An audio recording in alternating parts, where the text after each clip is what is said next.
Welcome to the Nick Blevins Family Ministry Podcast.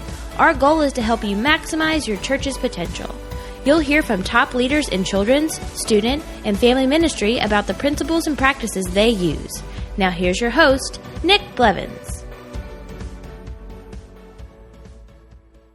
Hey everybody, welcome to episode 78 of the podcast. The Family Ministry Podcast is a place where we talk about children's ministry, student ministry, next-gen ministry, topics that apply across the board, and we dive deep into some ministry-specific things. And today, we talk with my friend Dave Truitt about family experiences. FX, as you may have heard them, if you use Orange Curriculum, you're familiar with this because they write curriculum for a family experience, but that's simply just an experience design where parents and kids come together and experience it all in the same place, in the same room, all together so they can talk about it. And most of the time we're talking about if it's something from Orange, the way they write their curriculum, like a sketch and some acting and some teaching and music and just media elements, it's really a production designed for parents and kids. And the idea coming from the fact that kids and parents don't experience enough together, right? Even when they come to church, we send them their separate ways. And so what could it look like for them to have an experience together that they all like? No different than going to see a movie where you could all like the movie, but you might like different elements, because parents might laugh at some things, kids might laugh at others. That's what FX is. I actually asked Dave to share his, definition of what it is and what it's like at their church. So they do it weekly, and they also do a special family experience called Jingle Jam at Christmas, which Orange provides curriculum specifically for that as well. So if you do FX, you'll love hearing just kind of behind the scenes how they do it. If you don't, you might want to listen here and see if it's something you want to try. Maybe a one-time thing. Maybe it's something you want to start doing all the time. Whatever the case may be, this can be helpful to you. You can get all the links and everything we talk about in the show notes at nickblevins.com/episode 78. But let's jump in now to my conversation with Dave about FX and Jingle Jam and what it looks like at his church. Well, it's good to have my friend Dave Truitt on the podcast. Welcome, Dave. Hey, thank you very much. Excited. Well, how about you introduce us to yourself? Tell us about yourself, your family, and your church. Super. My name's Dave. I have been in paid ministry for 19 years now. Children's pastor, and I've got a son in college and a son a sophomore in high school that my wife and I, have had a fun time with both of them as they've continued to grow and everything. And our church, we're here in central Pennsylvania. We're kind of a suburban type church. We average 6 to 7 to 800. It really depends. We're close to Messiah College, so some weeks we get 150, some weeks we get 75 kids. So it really depends. And how late did they stay up the night before? What else was going on that Sunday? Could they get a ride? You're really close though, right? Aren't you? We're like 5 miles away. Okay. Well, see, that still needs a ride, so that would be an important part. Yeah, well, we provide a bus. We have a bus that goes. Okay, perfect. Yep. That's cool. So we're going to talk about family experiences, FX. Mm-hmm. If anybody uses the Orange Curriculum, they're probably familiar with that. But if they're not, kind of describe for us what is FX, and then what does it look like at your church? Right. Well, in FX, it's FX for family experience. Ideally, it's the place where, it's not a drop-off environment. It's a place for the parents and the kids to be there together. I often associate it with like a basketball game. When my kids were playing basketball, if I had to miss a game and I talked to my son, hey, how was the game? Good. Did you win or lose? We won. How was it? It was fine. But if I'm there, I can prod him with questions like, oh, what did you think when this person fouled you? Or what were you thinking, as the clock was winding down? And kind of prompt him with more questions. And it's kind of the same way where, it's a great place to have parents hear the same thing we're teaching the kids so that, when they go home, they can talk about, we have actors and maybe they can talk about, hey, what did you feel when Gordo was, being manipulative and trying to keep things from Vinny or something like that, just to kind of spur on the questions at home and everything. So that's kind of a brief overview for us. We do it a little different. We do have an occasional seasonal FX, like we have one coming up in December called Jingle Jam for Christmas. But we also do it weekly here at our church, and it's a little different. We don't have quite the parent involvement that we would like, but about 75% of our kids are here for both services. We have 2 services on a morning, and so we do our small group environment first service, and then second service we do our FX, and we encourage the parents to be there at least once a month, if not more. But the parents can, we're 125 years old, our church. Parents can go to worship, they can attend Sunday school, they can serve somewhere, or they can come up to FX. So 4 options and only 2 time slots.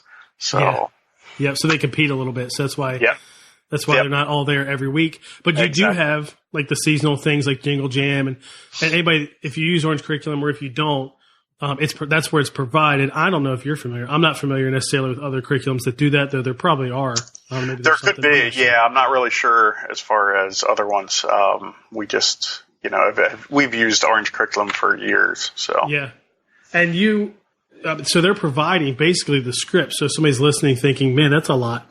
Well, the script is provided, and even like the props and things that you need, they're not giving you the props, but they're telling you what you need, to pull it off. So I want to dive into like what FX is like, just so for anybody that's listening, if they do that, they can listen to how you do it.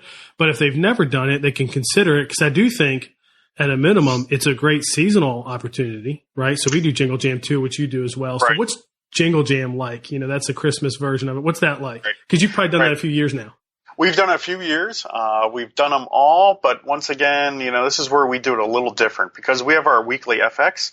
The Jingle Jam, I love the way it's written, and it's written for churches who don't have a lot of actors, who don't have a lot of different, people in place who are comfortable being up in front of, acting or talking in front of things. So it's really written for just a handful of people, really almost a host and a co-host and maybe 1 or 2 others. So we use some of that, the way it's written, but then we also, since we have our regular weekly actors, it's kind of a clubhouse theme, with Grandpa Henry, Mrs. F, Gordo, Vinny, all that. We bring them in and use them also for Jingle Jam, just so that the families that are visiting, that they can see, some of these characters, so that when they're on stage later, then, they can kind of know who it is and things like that. So we did that too. So you're saying you take the Jingle Jam content, which anybody can buy right now, and then you mix in script, because we did that too, where we picked a script actually from the weekly. See, we don't do it weekly, so when we picked one, we could pick any of the 4 weeks of December we wanted. Right. So, and that's what we picked that, and then use elements from Jingle Jam and kind of mix them together. Are you doing something similar? Because you're probably not doing Jingle Jam and the weekly FX the same week. Right. Yeah, we do it similar, but I love the way Jingle Jam is written, and I've been a part of or helped some local churches also do it and things, pretty much exactly as it's written, and it's so nice and I don't know if I want to use the word easy to use, but it's a lot less work than having actors and writing scripts and things like that. But, it's great. We love it, but we do tweak it because we have our weekly actors and we'd like to use them as connection points and things. Especially because our Jingle Jam, we do, and I don't know if we want to talk about Jingle Jam now, but our Jingle Jam, we have, it's about an hour and a half, hour and 45 minutes. And the first part is kind of on the stage, the teaching. We do the Christmas songs, that we have our actors, we tell the Christmas story.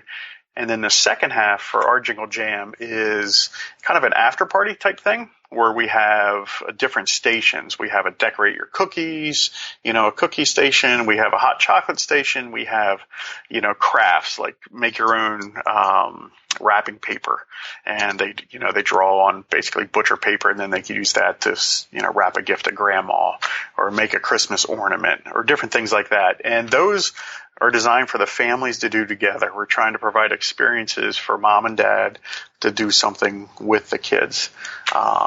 So that's kind of like our Jingle Jam and what we do. Half of it's on stage, and then half of it is kind of that, post-party, after-party type feel and things. I'd love to dig in more to like your Jingle Jam and what you do and how it works and all that stuff. But before, and there'll be some relation to what you do in the weekly FX too. There'll be some crossover. But before that, what do you like about FX in general? Whether it's the Jingle Jam version or it's the weekly, whatever. What are your favorite parts of doing it? You've done it for a while now. Obviously, you like it. What are the reasons you love it? Right. Yeah, we've done it we're in our 12th year of having a weekly FX. And the part that I really like about it is, that's a time where we can really hammer kind of an application as far as, how to live out what we just learned in the Bible. Because we do have our actors, and our actors are, making the mistakes. They're adults, but they're pretending that they're kind of teenagers. They're not quite driving yet, but they're a little older than elementary school kids. And, so that they are acting out the kind of the situation. Like we have one coming up here this month where, somebody, really hurts themselves, quote unquote, and, breaks a leg and things like this, and they're hobbling around. And then another one comes in with a paper cut, and they're whining about the paper cut and, oh, woe is me, and things like that. And the person who's really hurt is helping the one with the paper cut. And just to kind of emphasize the point that sometimes we make our problems so big that, they're not really as big as they are. And we really need to look outward to help other people and not just, inward and, woe is me about my paper cut on my finger. So really like that element of the application where we can just, hammer that home, and they get to see that with the actors. And it's not like a teaching component, because we're not, the actors aren't telling the kids what to do.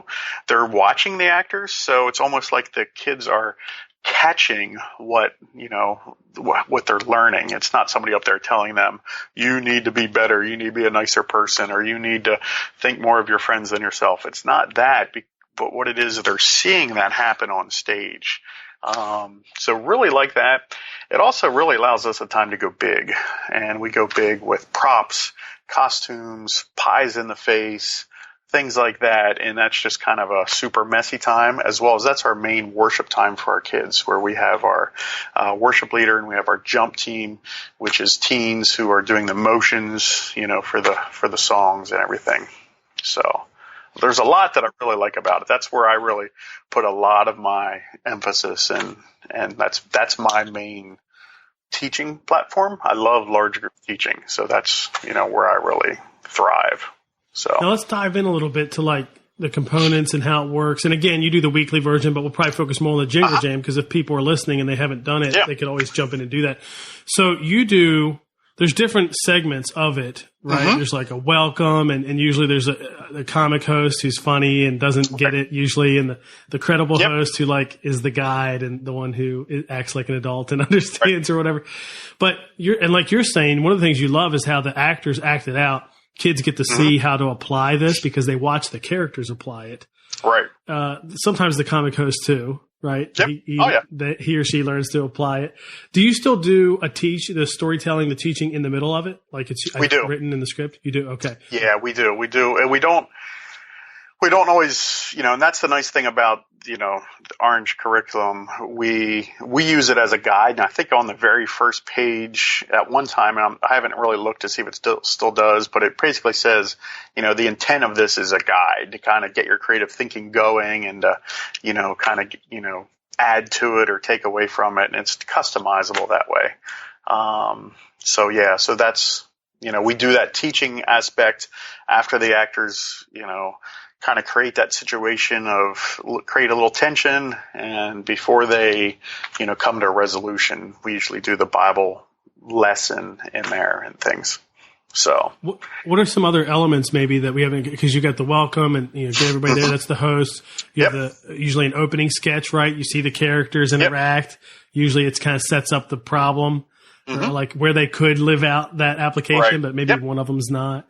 You teach. You have the closing, right, sketch where they usually there's some resolution. They learn how they should have done it, or one of them does do something right, and they learn about that, and you kind of wrap it up. Are there other elements you put in there? Are there certain games or fun, or you have singing? We do. Yeah, for us, we do a couple worship songs, and then, I can give you the exact order. We do a couple worship songs. We do a welcome kind of intro of the day. We do a couple worship songs. We do a game, it's called Rapid Response, but we do some sort of interaction game with everybody in the room. And then we have the actors come out and kind of create that tension and what's the problem. Then we have a teaching element. Where we teach the Bible story, and then the actors come back and resolve that conflict. And then after they resolve that conflict, then we usually have a song, a virtue song, kind of a theme song of the month per se that we sing every week that month. We have a time of prayer, and then we have the actors kind of come back out for a brief minute and say, this is what they learned from the day. And then we kind of close out and send off and things. So those are the main components. Everything is, pretty much in about 7 to 10 minute snippets. So it's boom, boom, boom, boom, boom, boom, boom, just to keep it going and everything. So yeah, which helps re-engage, especially with kids. You can stop, be engaged, then a little break, and then re-engage, and then all that stuff. I know there's a lot of media elements too that are provided. Do you use a lot of that stuff, transition music or videos or things like that? We use some.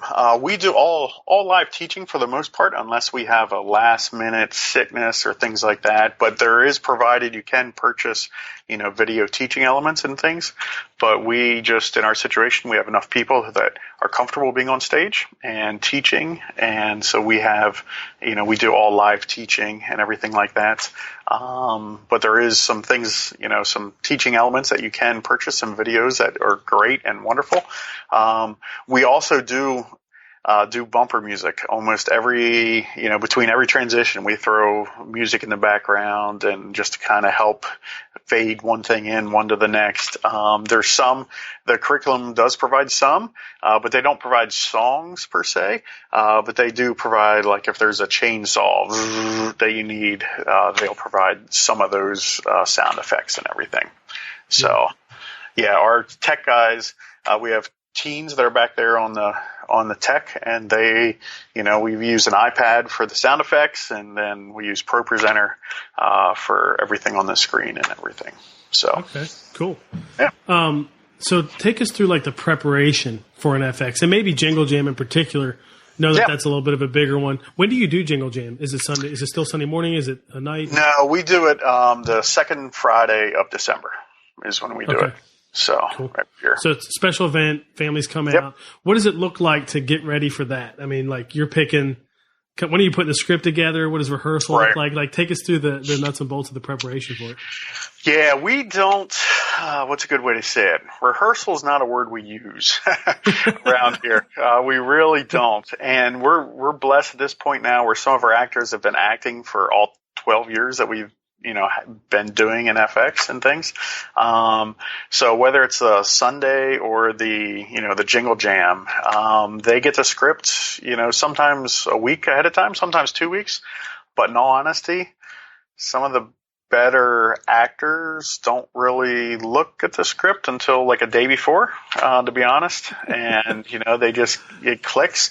But then again, like our Gordo character, he's Gordo, kind of the nerdy type, thing. And he wants his script, and he's more of a line by line person. It's funny how it works out that way. But yeah, they don't, for us, for like our weekly FX, there's no practice, anything during the week. It's Sunday morning. They arrive an hour and a half before the first service starts. And that's where they are to at least have read through their lines a couple times at home, if not know it. And then when they get there, they just kind of hammer through, boom, boom, boom, boom, boom, keep going over it and things like that. So the same thing with our Jingle Jam. They won't meet together until, that one's a Friday night, and since they all work, we might meet Thursday night. We might not. They might just meet, at 5:30, and we start at 6:30 on Friday night, and just be in the back room and going through things. Boom, boom, boom, boom, boom, boom. So wow. I would die. I think I would kill me. We do Jingle Jam, and we do a few rehearsals just before we do the one. Now, obviously, if you're doing it weekly, you can't sustain that. Right. But I think that's the benefit you have. Because not only do you have people who have done it for a long time, I'm guessing you have a lot of people who have been the same character for a long time. Yeah. Yep. Yeah, and they've worked together for a long time. And they've worked together. That's a big component that they can feed off each other and things like that and everything. So that makes a big difference. We never did more than monthly. So like we never had enough of a rhythm and the same characters. You know, when you do it monthly, it could be, switch you out. might not be on for 3 months. You know what I mean? And so like we didn't necessarily get the rhythm to develop that kind of chemistry as a team that you all probably have. Yeah. It's one of those where we divide a little bit too. Like I am not a worship guy. Music, I could push the play button. That's my musical ability. So we have 4 different worship leaders. They're on one at a time. So they're on roughly once a month or so. And they get, like today, Monday, I just sent out what we're going to be talking about on Sunday. So like for Jingle Jam, we'll have one of them be the lead, and they'll pick a couple songs that we're doing and things like that. And they send it out. Wednesday, they'll send out the list so that our jump team, they're the ones that do the motions, so that they could hop on our website and, review the motions, because we have over 100, I think we're up to 140 songs or something like that. And, after a while, the motions start to look a little bit the same. So, they need to hop on and look at it, during the week a little bit. But once again, they only come in to practice, 45 minutes before church on a Sunday, and it'll be the same Jingle Jam. They'll just be there probably 45 minutes just to go through each song like twice and be ready to go. So, yeah. So for us, it's, and for our teaching, for the large group teaching that I mainly do, I don't rehearse. If there's like a science experiment, I might do that just during the week and just to make sure it works or something like that. But we don't rehearse that.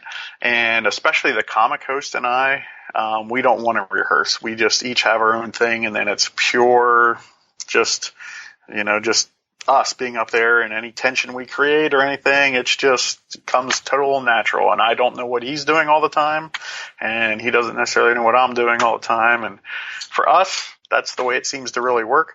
But that's not the way it started out. It started out much more script based, and okay, you're gonna do this and this and this and stuff like that. So we were always pretty.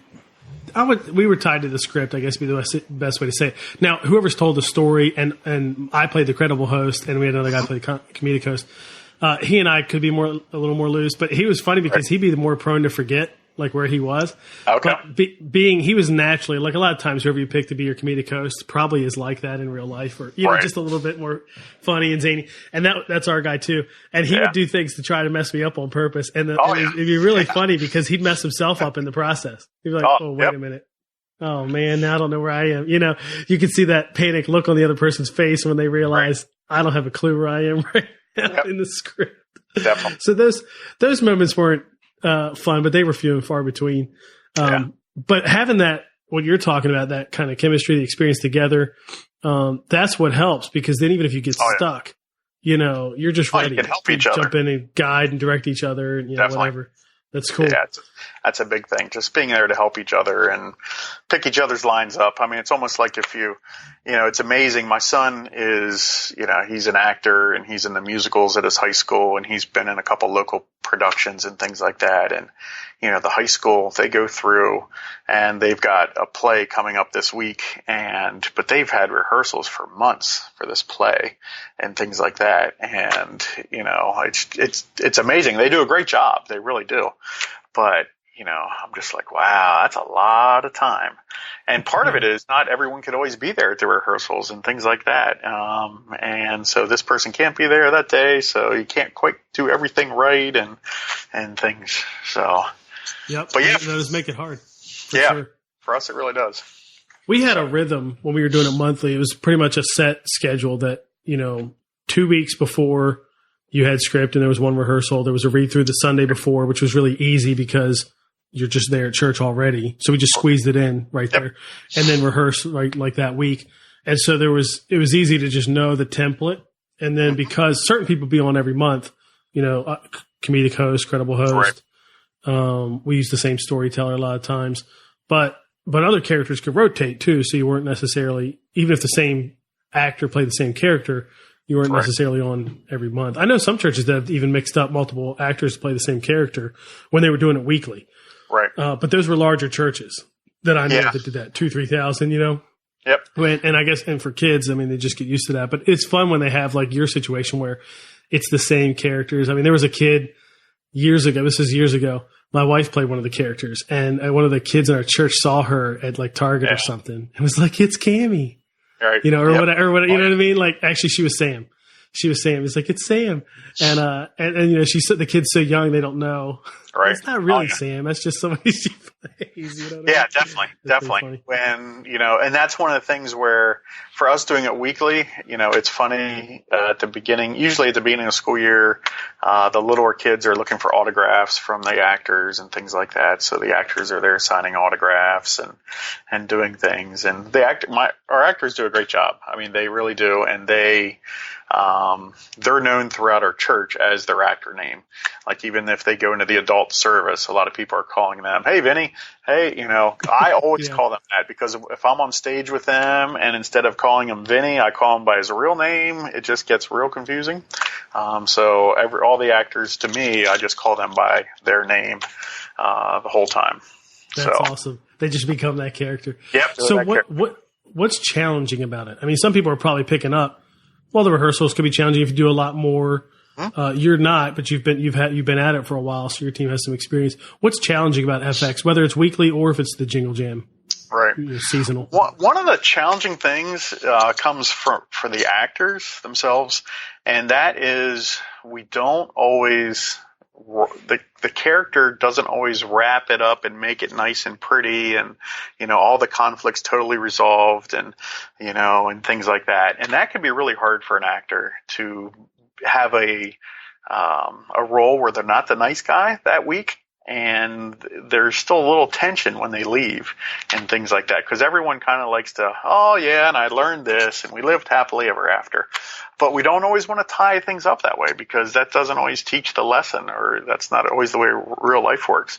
So if there's a time where the actor you know, has to be a little mean just to kind of illustrate the story, or end where there's not the resolution, we just really have to remind the actors, this is the actor, this isn't you.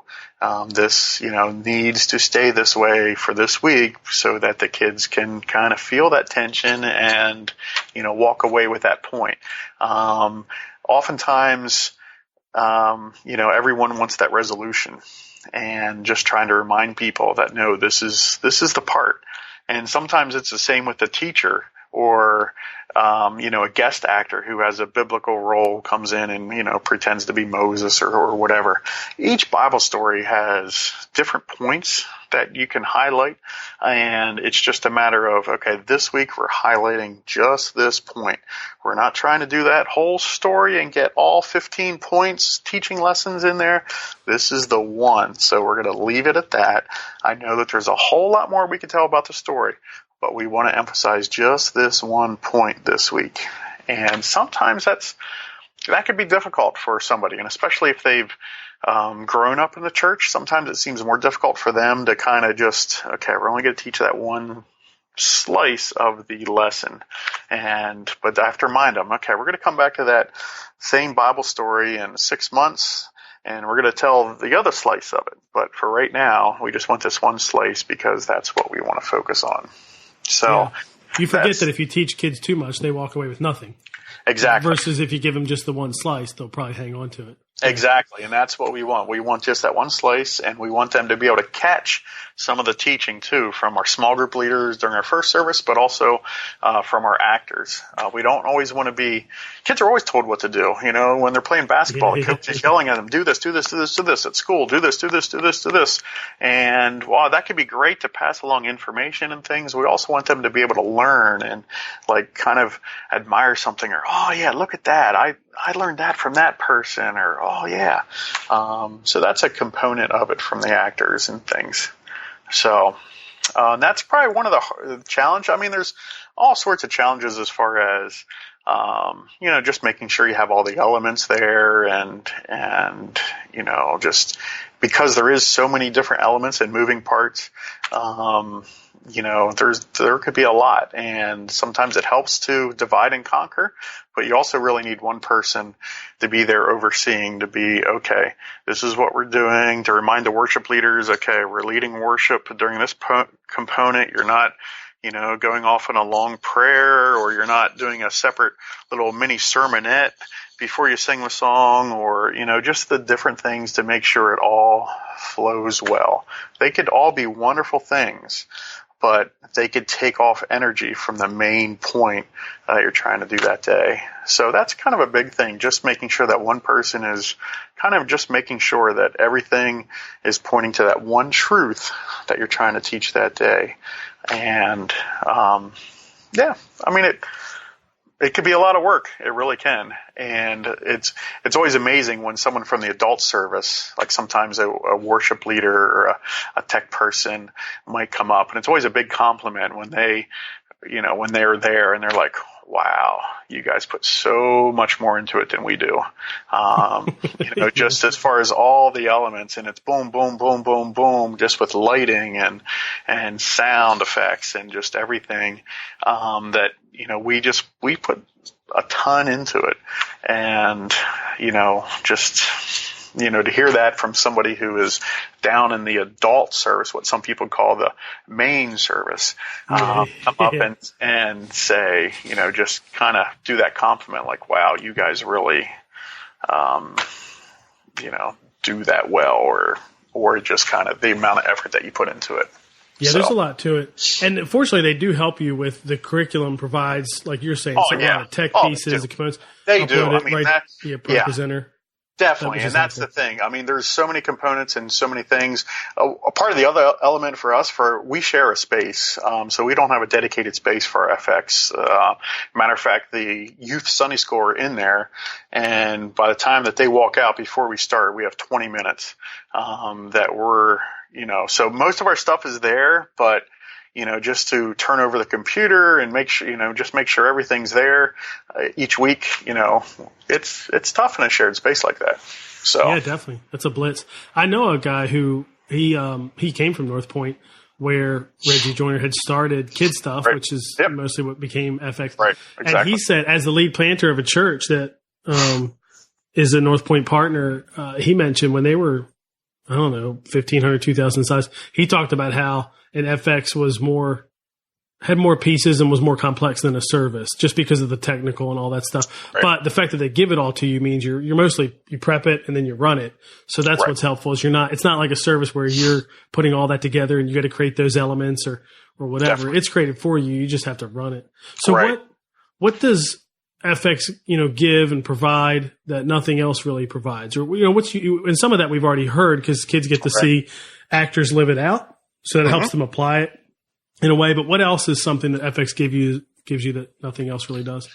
Well, some of the, like the Jiggle Jam coming up, it's a great time just to be able to connect with the parents so that, hey, this is what your kids are learning. This is what we want them to do. It's a shared thing. We really want to empower you, the parents. We want to equip you to be able to continue this conversation at home, because you're going to have so much more time with your kids during the week than they will here at church.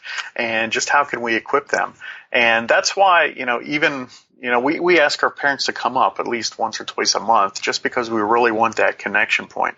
We understand that there's Sunday school classes, there's small group for the adults, and it's really powerful, but we really think that the family's going to benefit from them being here.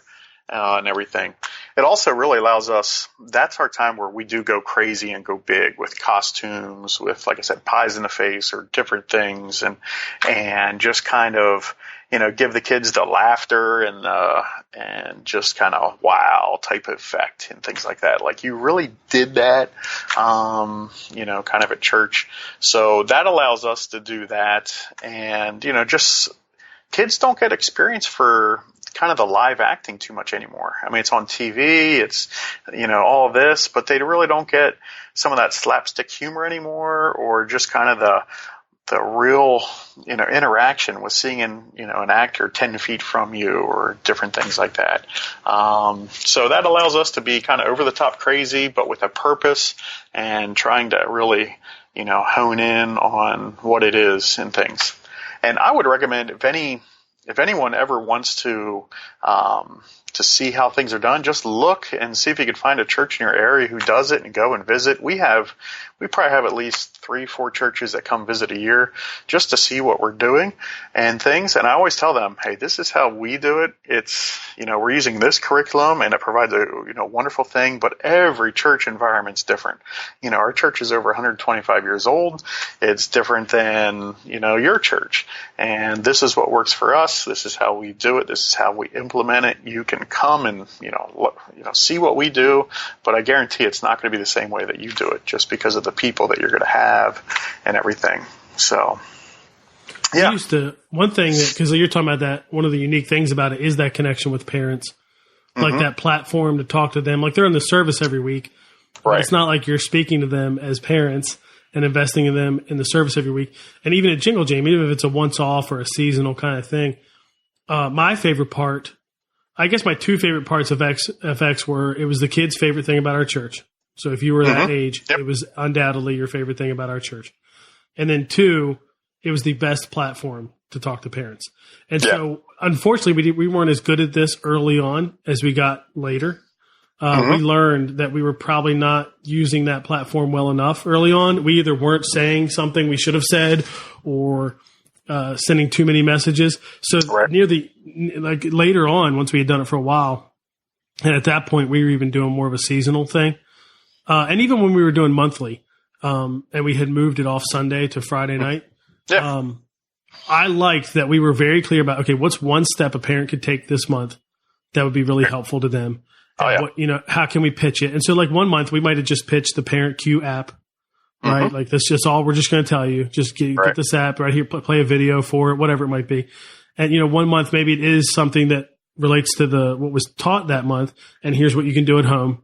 Do that. You know what I mean? So I felt like we did a lot better job of capturing one thing that could help parents, a step they could take versus earlier. I thought it was muddy, but there was no other way to do that. You can't do that in the regular environment. Can't do it in the service. Can't do it at special events. You know what I mean? Like that was it. So and when you have the kid and the parent in the same room, you could challenge the kid and you could challenge the parent. You could challenge the kid by telling the parent, okay, parents, when you get home over lunch, talk to your kids about this. How are they being generous? Are they being grabby, mine with all their computer games and all their toys, or are they being generous? And you could turn around. Okay, kids, when you get home, talk to your parents, ask them, how their Bible study, how their devotions are going, or what they're learning, or how can you guys do this together? And it you could challenge both in a way that you can't just, if just the kids are there, you could tell them, hey, ask your parents how their devotions are going. But it's not the same as if they're both there in the room together and everything. Yep. So definitely. Cool. Well, thanks for giving us a look into FX and how you do it, and you do it a couple different ways. How can people connect with you if they have questions?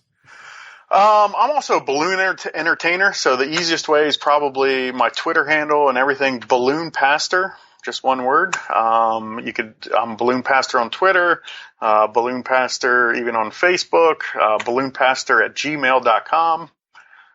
Just any of those will work, and I'm glad to answer any questions.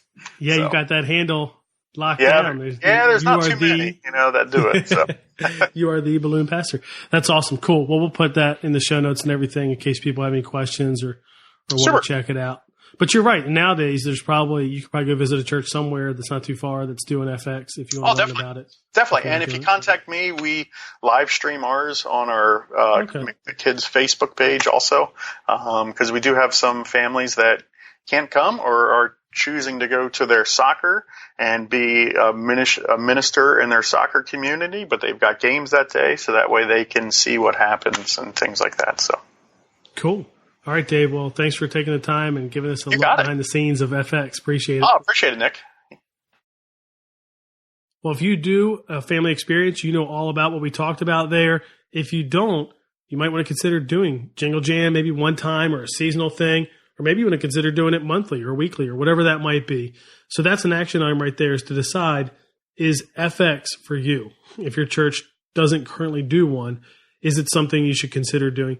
If you do FX, hopefully you learn from everything he talked about there, and you can even take some of what he talked about back and apply it to what you do, maybe tweak or adjust some things. I'm shocked at how little they rehearse before they do FX. I'm a controlling kind of person, so we rehearsed a lot when we do that, and even now when we do Jingle Jam, we run through it numerous times before it actually happens live. But then again, if you do it weekly, I can see where that can't really be your practice, at least not to the extent that we do it now. So you may not already do that. So if you want to check that out, we'll put links in the show notes where you can see what is FX, Jingle Jam, where you can get that, all of that. You can get that at nickblevins.com/episode 78. Well, I hope you subscribe to the podcast because every week we have a new conversation. They bounce around. There's different topics. Next week, we talk about a topic that everyone will be interested in, and it's volunteers. And I have Adam Duckworth on the podcast. Adam and I talk about the books that he co-authored with Sue Miller, Not Normal Volunteers and Leading Not Normal Volunteers. But we also talk about the coaching they're doing to help people with their volunteers and what he's learning from those groups and from those people and networking with people like you and I who are leading ministries, leading volunteers in different ways. We talk about what he's learning there that could be helpful to you as you lead volunteers or you lead staff who lead volunteers. So you don't want to miss that. Be sure to subscribe so you never miss an episode, and I'll see you next time in the Family Ministry Podcast. Thanks for listening to the Nick Blevins Family Ministry Podcast. We hope this helps you maximize your church's potential.